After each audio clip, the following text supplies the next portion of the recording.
notre invité politique ce matin, c'est Louis Alliot. Bonjour Louis Alliot, merci beaucoup d'être avec nous. Vous êtes le maire Rassemblement National de Perpignan et vous êtes avec nous depuis votre ville de Perpignan. On est ensemble pendant 20 minutes pour une interview en partenariat avec la presse quotidienne régionale représentée par Fabrice Vessaredon du groupe EBRA. Bonjour Fabrice. Bonjour Ariane. Merci beaucoup d'être avec nous Fabrice. On va parler longuement des régionales, bien sûr Louis Alliot, mais d'abord un mot sur la crise sanitaire et c'est l'inquiétude autour du variant indien, le variant Delta très présent dans les Landes où Jean Castex s'est rendu hier. Il a annoncé un plan d'action renforcé. Est-ce que pour vous, il faut aller plus loin et reconfiner les territoires où le variant progresse ? Écoutez, ça va être très difficile de reconfiner et de faire comprendre qu'il y a à nouveau un danger après tout ce qui se passe aujourd'hui autour de la vaccination, autour des gestes barrières et, j'allais dire, des protocoles qui sont mis en place dans les spectacles ou dans les lieux de sport. Donc je pense qu'il faut être encore prudent, regarder très attentivement ce qui se passe dans les Landes, mais évidemment, tout le monde espère que ça ne va pas dégénérer, parce que je pense que si notre pays souffrirait énormément d'une autre forme de privation de liberté au moment où l'été va débuter. Est-ce que ça va trop vite pour vous, le déconfinement actuel ? Vous savez, je crois que les pouvoirs publics aujourd'hui font face à une volonté manifeste de la population tout simplement de vivre, de sortir, avec des précautions évidemment, mais la vaccination doit aussi s'accélérer. Et puis, moi je regrette, mais il y a la mise en place et la recherche de traitements qui, qu'on le veuille ou non, n'ont pas été suffisamment popularisés, parce que je le dis à votre antenne, je connais beaucoup de gens qui se sont fait traiter dès qu'ils ont eu le Covid à des formes précoces et qui n'ont pas eu de suite grave. Donc là aussi, il faudrait arrêter l'hypocrisie. Et pardon ? Comme la chloroquine, vous voulez dire ? Oui, mais pas que, l'ivermectine, l'azithromycine, les antibiotiques, tout ce qui fait que l'on peut limiter la charge virale du virus pour empêcher les formes graves. Et encore une fois, moi-même j'ai été malade et je suis témoin que ça fonctionne, donc il faut arrêter l'hypocrisie. Alors, c'est votre avis. C'est des médicaments qui ne sont pas tous validés par l'Union européenne et par les agences de santé. Juste, on le précise. Un mot sur la vaccination. Le Premier ministre, il lance un appel hier dans les Landes. Ayez peur du virus, n'ayez pas peur du vaccin. Alors que le nombre de premières doses faiblit, 200 000 par jour. Il y a une décélération de la prise des rendez-vous. Comment on convainc les réfractaires de se faire vacciner ? Est-ce qu'il va falloir la rendre obligatoire, cette vaccination ? Non, je ne pense pas qu'il faille la rendre obligatoire. En revanche, on peut faire plus en termes de communication pour inciter les gens à y aller. Et je pense que, notamment, celles et ceux qui encore ne sont pas vaccinés à des âges avancés, on pourrait les inciter fortement à y aller. Mais si vous mettez une obligation, c'est là que se poseront les problèmes. Je pense qu'on a un peu baissé la garde parce que le déconfinement, parce que la chaleur, les beaux jours, alors qu'il faut quand même maintenir la pression. Nous, à Perpignan, on a des centres de vaccination ouverts et on essaye de communiquer pour que les gens continuent à aller se faire vacciner. C'est notre seule chance. En tout cas, on espère que c'est notre seule chance, parce que sinon, nous irons à l'automne vers une autre forme de contrainte. Et je suis très inquiet, moi, de l'avenir de notre vie sociale en général par rapport à ce virus et à la manière dont on gère les conséquences de ce virus. Qu'est-ce qui vous inquiète, Louis Alliot ? Les gens en ont marre, ils en ont ras-le-bol. Voilà, on leur a dit faites des gestes barrières, des masques, restez chez vous. Ils l'ont fait. Après, on leur a dit le virus, c'est la panacée universelle. Ils l'ont fait, ils le font. Si demain on nous apprend que le virus, peut-être n'est pas aussi efficace, qu'il y a des variants, que le vaccin n'est pas aussi efficace sur certains variants, etc., on va encore inquiéter. Et je peux vous dire que les gens souffrent énormément, pas seulement économiquement, mais socialement. Humainement parlant, ça devient très compliqué. On voit bien aujourd'hui dans les rues et un peu partout qu'il y a des gens qui veulent vivre et qui sont manifestement aujourd'hui totalement déconnectés du sérieux qu'il faudrait encore avoir par rapport à un certain nombre de situations. Socialement, justement, Louis Alliot, vous nous parlez ce matin en direct pratiquement de la frontière espagnole, les Françaises et les Français qui veulent aller en Espagne. Comment se passe à cette heure la fluidité, la circulation entre les deux pays ? Non, aujourd'hui, la fluidité est plutôt correcte. L'Espagne a ouvert ses frontières et avec les protocoles comme un peu partout en Europe. Mais c'est vrai que plus on va aller vers les vacances et plus ça risque d'être compliqué sur les routes. Donc on espère réellement que ce virus et que le taux de positivité va s'abaisser pour permettre à tout le monde de passer de bonnes vacances dans une relative tranquillité et une relative sérénité. Il ne faut pas inquiéter outre mesure par rapport à des poches comme cela d'infection. Je pense évidemment aux Hollandes, mais encore une fois, rester très très vigilant et ne pas baisser la garde. Je pense que c'est important. On va parler des régionales, évidemment, Louis Alliot, et d'abord de cette abstention record et abstention aussi de l'électorat Rassemblement national. 73% de vos électeurs ne se sont pas déplacés dimanche, selon Ipsos. Est-ce que vous pensez vraiment pouvoir les faire revenir aux urnes et comment ?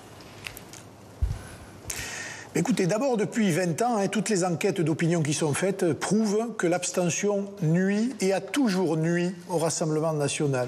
J'ai écouté encore il n'y a pas très longtemps le patron de l'IFOP, des études de l'IFOP, qui le confirmait.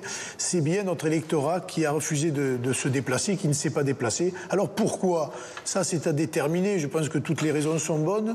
Mais moi, je sais que nos équipes aujourd'hui, qui sont engagées sur les départementales ici à Perpignan et dans les Pyrénées-Orientales, en frappant aux portes, discute avec les électeurs. Il y a des formes de lassitude, et puis de se dire que 2 week-ends d'affilée comme ça pour aller voter pour 4 élections, 4 tours, eh bien c'est un peu trop. Il y a des gens qui ne vont plus voter au premier tour. Je l'avais déjà constaté moi en 2014 et 2015. Il y a des gens qui ne se déplacent plus qu'au second tour. C'est pour cela que j'ai dit qu'il y aura un électorat de deuxième tour et que dans cet électorat de deuxième tour, il y a de gros bataillons de votants en notre faveur et en faveur des candidats soutenus par le RN. C'est pour ça que je suis raisonnablement optimiste pour dimanche et la remobilisation de l'électorat. Beaucoup accusent Marine Le Pen d'avoir engueulé vos électeurs abstentionnistes dimanche soir et d'ailleurs dans son sillon Sébastien Chenu aussi. Vous l'avez ressenti cette forme d'invective ?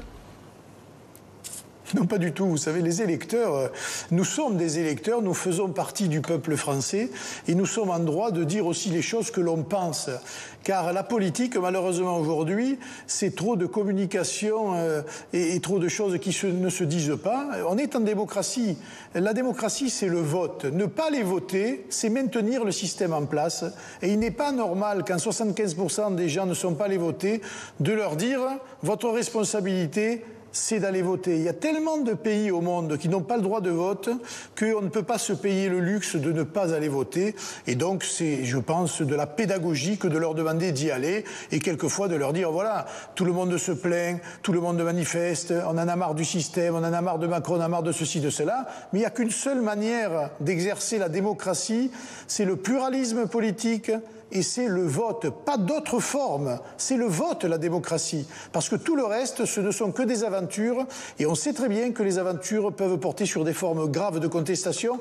Et ça, à titre personnel et au RN, nous n'en voulons pas. Alors vous expliquez ça par un problème de conjoncturel, entre guillemets, 4 élections en 2 semaines, c'est trop. Jean-Marie Le Pen, lui, il a une autre explication, vous l'avez sans doute entendu hier, il dit que l'échec du Rassemblement national lors du premier tour de ces régionales est dû à la délepénisation du parti. Qu'est-ce que vous en dites ? Ben, j'en dis que soit il a oublié, soit il ne pense qu'à lui, par une espèce d'égoïsme personnel, parce que ça fait 20 ans que ça dure et il aurait dû s'en apercevoir depuis 20 ans. Quand il était à la tête du parti et que nous étions victimes de l'abstention, c'était pourquoi ? C'était parce que c'était lui qui provoquait l'abstention ? Voilà, je pense qu'il, pour le coup, il raconte n'importe quoi. Ça fait parler dans les rédactions et à la télévision, mais très honnêtement, ça n'a aucune importance auprès de nos concitoyens. La situation, quand même, vous interroge sur la poursuite ou non de la normalisation de votre parti politique, à laquelle vous avez vous-même activement travaillé dans votre précédent poste à la tête du parti. Est-ce qu'il faut la poursuivre ou revenir sur les fondamentaux plus lepénistes, pour reprendre le terme du patron historique du parti ? Je sais très bien que la lepénisation, ça permettrait à beaucoup de journalistes de nous permettre de nous taper dessus. Mais la normalisation, elle nous a permis de doubler les votes avec Marine Le Pen depuis qu'elle a pris les rênes du parti. Elle nous a permis aussi de gagner à Perpignan, de gagner à Fréjus, à Hénin-Beaumont, à Béziers.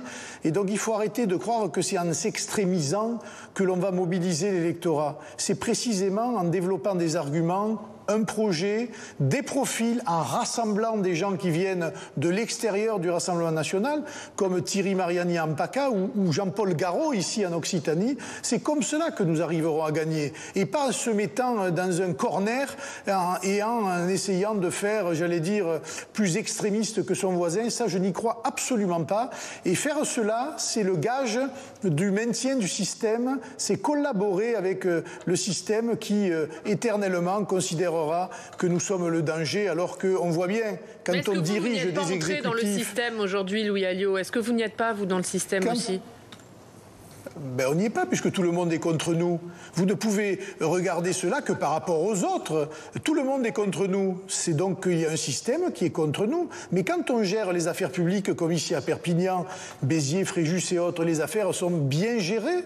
Et les concitoyens nous le disent et votent pour nous. Tous nos maires ont été réélus pratiquement au premier tour. C'est dire si la gestion est efficace, si les valeurs sont respectées, si la politique, elle est autre chose que ce qu'il y avait avant. Et ce qui se passe dans nos mairies, c'est ce qui se passera demain dans certaines régions et très certainement ce qui se passera demain en France. Et justement, on ne peut pas continuer éternellement. On va parler des régions, on va parler de Thierry Mariani et de Jean-Paul Garot, Louis Alliot, mais en 2015, vous étiez en tête à l'issue du premier tour dans 6 régions. Dimanche, vous n'êtes en tête que dans une région, la région sud dont on va parler. Est-ce que ça a été une claque ?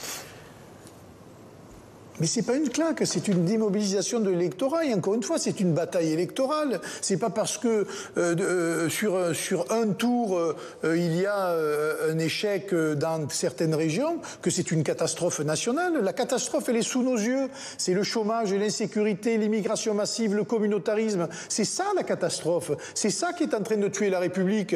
Et dans cette affaire-là, nous n'avons aucune responsabilité. Et moi, je m'adresse à l'électorat. Si vous continuez à voter pour les mêmes, ne vous plaignez pas, vous aurez toujours la même politique. Et quand vous voyez la gauche qui appelle à voter à droite, la droite qui appelle à voter à gauche, des gens qui se disaient autonomes et qui disaient à leurs électeurs, mais vous verrez, au deuxième tour, on se maintiendra parce que nous, on veut exister, etc., et qui se couchent lamentablement comme en PACA avec les écologistes, mais tout ça, c'est minable. Et je comprends que les électeurs soient en désaffection de ce système-là. C'est pour cela qu'il faut changer, changer de politique. On ne peut pas changer de politique si on ne change pas les dirigeants qui la portent. Et ça, ce sera le grand débat, non seulement de ce second tour, mais le débat des élections présidentielles et des élections législatives à venir. Le retrait de la gauche en PACA, justement, est-ce que ça a douché vos espoirs de victoire dans cette région ? Ben non, regardez les enquêtes d'opinion. Il y a encore un sondage aujourd'hui qui met les deux à 50-50. Si on faisait des additions, Monsieur Mariani serait scotché à 34% et puis les autres feraient la course en tête. Mais c'est pas comme ça que ça se passe. Moi, j'ai vécu ça à Perpignan. J'étais seul contre un candidat de droite qui a bénéficié de tous les soutiens de la gauche, de l'extrême gauche, des écologistes. Et à la fin, j'ai gagné avec 53% des voix. C'est exactement pareil en PACA. Je pense que Thierry Mariani l'emportera dimanche parce que les électeurs de gauche ne vont plus systématiquement voter comme des moutons pour un candidat dont on leur a dit qu'il était nul pendant 6 ans. Ils ne sont pas fous, les gens, hein. Ils ne sont pas suicidaires. Et donc je pense qu'entre la démobilisation d'un certain nombre d'électeurs et la remobilisation de notre électorat, nous aurons une bonne surprise en PACA dimanche. Un dernier mot sur cette région PACA, puisque ce matin, dans un entretien à Nice Matin, Nicolas Sarkozy sort de son silence. Il apporte son soutien à Renaud Muselier. Est-ce que c'est un coup dur quand même pour Thierry Mariani, qui était son ministre et dont Nicolas Sarkozy pointe ce matin la trahison des engagements ? Mais que pèse Nicolas Sarkozy, qui est arrivé 3e dans sa propre course interne au sein des LR? Voilà, c'est un has-been de la politique. Il est ailleurs, il fait partie de l'ancien monde, et tout ce qu'il peut dire aujourd'hui au bénéfice de M. Muselier et de son ami Estrosi n'ont aucune importance. Et à la limite, je vais vous dire mieux, plus des gens comme ça parlent, plus ils mobilisent notre électorat, et plus il y a des gens qui iront voter pour nous dimanche. On va parler de la région Occitanie. Jean-Paul Garot, votre candidat, est très loin derrière Carole Delga au premier tour. Il y a plus de 15 points qui les séparent. Comment vous expliquez ce score ? Écoutez, tout simplement, encore une fois, il y a un électorat qui n'est pas allé voter. Uniquement l'abstention, ou est-ce que c'est une erreur de candidat ? Est-ce que c'était le mauvais profil, Jean-Paul Garot ? Mais non, quand vous avez une vague nationale comme celle-là, ce n'est pas que Jean-Paul Garot, vous voyez bien que c'est national, donc ce n'est pas Jean-Paul Garot qui est en cause. C'est aujourd'hui une prime aux sortants, des gens qui ne vont pas voter, et j'allais dire un système électoral qui est un peu en difficulté. Donc moi, je ne suis pas très inquiet sur ce vote conjoncturel. Et Jean-Paul Garot peut encore nettement progresser au second tour, surtout que Mme Delga, aujourd'hui, a fermé la porte aux écologistes et aux gens de la France insoumise qu'elle a méprisé en n'intégrant pas dans ses listes parce qu'elle veut gouverner seule. Vous savez, on a un cas particulier en Occitanie. On a la seule présidente de région qui a été condamnée pour discrimination à caractère politique. C'est-à-dire que des juges en première instance, en appel, en cassation, ont prouvé qu'elle avait sucré des subventions, de l'argent public à une commune parce que cette commune ne pensait pas comme elle. Si c'est ça la démocratie, eh bien à l'avenir, je pense que nous aurons d'énormes problèmes dans cette région. C'est pour cela que j'appelle les électeurs à bien regarder dimanche quand ils vont voter, parce qu'ils ont affaire très certainement à la pire présidente de région en France et la pire sectaire que nous ayons jamais eue. Louis Alliot, vous évoquiez Béziers à plusieurs reprises au cours de cette interview. Robert Ménard, votre collègue maire de Béziers, apparenté au Rassemblement national, est un petit peu plus critique par rapport à la stratégie du Rassemblement national sur ces régionales départementales, avec 2 points principalement, la connexion du mouvement aux préoccupations réelles quotidiennes des Français et aussi l'ancrage territorial des candidats. Qu'est-ce que vous lui répondez ? Que c'est tout le travail à faire de l'avenir, de la formation, de s'implanter, de s'ancrer, effectivement, localement, de faire vivre la démocratie locale. Vous le rejoignez partiellement. Nous sommes en responsabilité. Robert Ménard, sur ce constat. Mais Marine aussi, vous savez, elle rejoint ce constat et c'est pour cela que tout notre effort doit porter sur l'implantation locale et la formation de nos cadres et de nos élus locaux.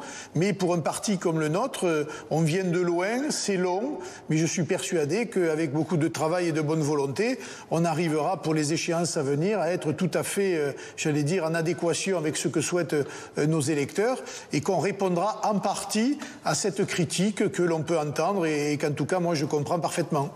Un mot sur les départementales, dans votre département des Pyrénées-Orientales, Louis Alliot, vous pensez être en mesure, vous, de le faire basculer, votre département, qui est aussi celui de Jean Castex. Vous avez tendu la main à des binômes de droite au lendemain du premier tour. Est-ce qu'il y a eu des discussions entre des binômes LR et des binômes Rassemblement national ? Non, pour l'instant, il n'y a pas eu de discussion. Vous savez, on est présent dans 14 cantons sur 17, en duel, notamment un certain nombre contre la gauche. Et je pense que dimanche prochain, nous ferons notre entrée, évidemment, au conseil départemental. Et même s'il y a une petite vague à notre faveur, nous pourrons être soit majoritaires, soit le pôle majoritaire de la nouvelle majorité départementale. Donc il n'y a pas de discussion, mais tout se fera en toute transparence et publiquement au troisième tour, c'est-à-dire au moment où il faudra élire les exécutifs. Mais je crains, je vous l'annonce là aujourd'hui à la télévision, je crains que M. Castex n'ait déjà engagé les négociations entre la droite LR du département et la gauche socialo-communiste. Ça prouvera finalement la collusion qui existe entre les uns et les autres. Vous le craignez ou vous avez des informations ? Exactement. J'ai ouï dire, et en tout cas, avant même que le scrutin ait eu lieu, je sais que M. Castex est intervenu dans le choix des binômes, notamment des LR, pour qu'à certains endroits, il y ait des LR présents, à d'autres, on n'en mette pas, et au soutien d'un certain nombre de maires dans certaines communes, pour permettre justement les arrangements peu communs de deuxième tour. Juste pour qu'on soit clair sur ce que vous dites sur le troisième tour, ça veut dire quoi ? Que vous pourriez faire alliance avec les Républicains au troisième tour pour contrer la gauche ? Je pense que dans le cadre d'un contrat de gestion, et pour éviter que la gauche continue à gérer ce département avec une politique complètement folle et qui d'ailleurs produit des résultats de misère sociale absolue, eh bien effectivement, on peut s'entendre. Je pense qu'on n'est pas obligé de s'embrasser pour faire de la politique et qu'on peut discuter sur des idées, sur des projets et sur un échéancier. Et moi, évidemment, avec mes équipes, nous sommes prêts à travailler sur ce schéma-là. On va parler du congrès du Rassemblement national. Il aura lieu dans 10 jours à Perpignan. Marine Le Pen quittera la tête du parti pour se consacrer à la présidentielle. Ce sera un beau symbole pour vous de prendre la présidence du parti dans votre ville ? Alors écoutez, on n'en est pas là et ça ne se fera pas à Perpignan. Vous savez, le congrès, il est bien organisé. Il y a un vote interne des adhérents qui est déjà en cours. La présidente sera Marine, puisqu'elle est la candidate déclarée et qu'elle sera élue lors de ce congrès. Et il y a l'élection du Conseil national qui est... Sauf qu'elle va quitter la tête du parti, Louis Alliot. Elle a déjà annoncé, elle a été très claire là-dessus. Elle sera candidate à la présidentielle, elle ne sera plus présidente du RN. Est-ce que vous voulez être le président du Rassemblement national? Est-ce que vous voulez lui succéder? Ça, elle le fera après le congrès de Perpignan et nous aurons tout loisir d'en discuter. Aujourd'hui, à l'heure où on se parle, ce n'est pas le sujet. Vous êtes candidat ou pas? Oui, vous en avez envie d'être candidat?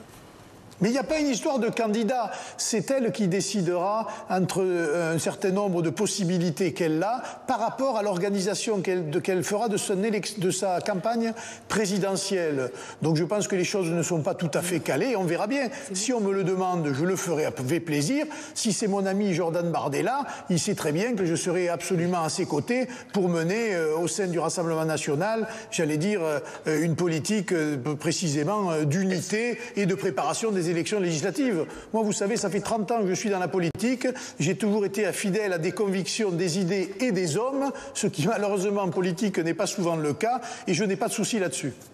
Elle a quand même plusieurs candidats sur la frange droite de l'échiquier politique face à elle pour la présidentielle. Vous pensez qu'elle est toujours la bonne candidate pour la présidentielle, pour vous représenter ? Bah oui, ça c'est une évidence. Vous savez, moi je regarde attentivement ce que pensent les autres candidats sur sa droite, mais je ne suis pas impressionné soit par ce qu'ils disent, soit par ce qu'ils démontrent. Nous avons une femme d'expérience. C'est pas une solution pour vous ? Non, c'est pas une solution. Voilà, ce sera un soutien, je l'espère, au second tour, mais c'est pas une solution.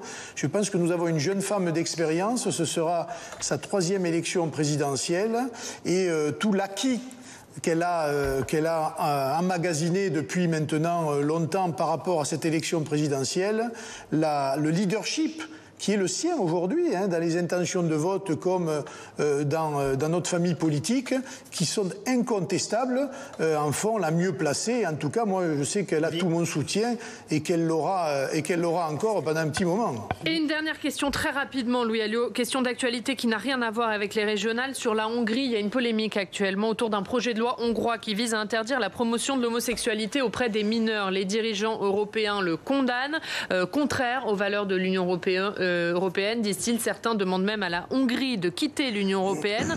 Est-ce que vous dénoncez cette loi hongroise ? Écoutez, je ne la connais pas. J'avoue que j'étais la tête dans le guidon. Je ne l'ai pas lue. Quand je l'aurai lue, je vous donnerai mon opinion. Mais s'ils veulent virer la Hongrie de l'Union européenne, ça prouve qu'on peut en sortir et que ça choque pas une majorité, en tout cas de ceux qui la dirigent. Donc je me dis que c'est une possibilité qui peut-être demain sera offerte à la France d'en sortir, parce que cette espèce de carcan idéologique qui, notamment en matière d'économie, aura flingué notre agriculture, notre industrie et nos services publics, à un moment donné, il va falloir se poser la question quand même du maintien de ce système ou de la sortie de ce système. Merci beaucoup. Merci Louis Alliot d'avoir été notre invité ce matin depuis Perpignan. On regarde la une de Vosges Matin. Fabrice Troiscou pour une reprise. Le retour du théâtre à la une de Vosges Matin.